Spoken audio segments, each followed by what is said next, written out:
Mateu, capítol 16, versets 13 al 19.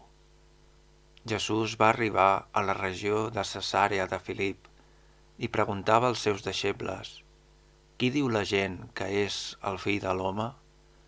Ells respongueren: «Uns diuen que és Joan Baptista, d'altres Elies, d'altres Jeremies o algun dels profetes». Ell els preguntà: «I vosaltres, qui dieu que sóc?» Simó Pere respongué: «Tu ets el Messies, el fill del Déu viu».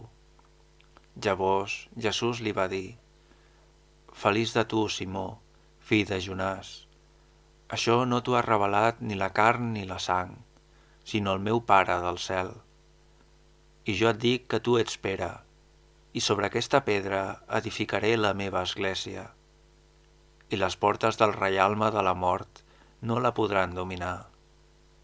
Et donaré les claus del regne, del cel. Tot allò que lliguis a la terra quedarà lligat al cel, i tot allò que deslliguis a la terra quedarà deslligat al cel».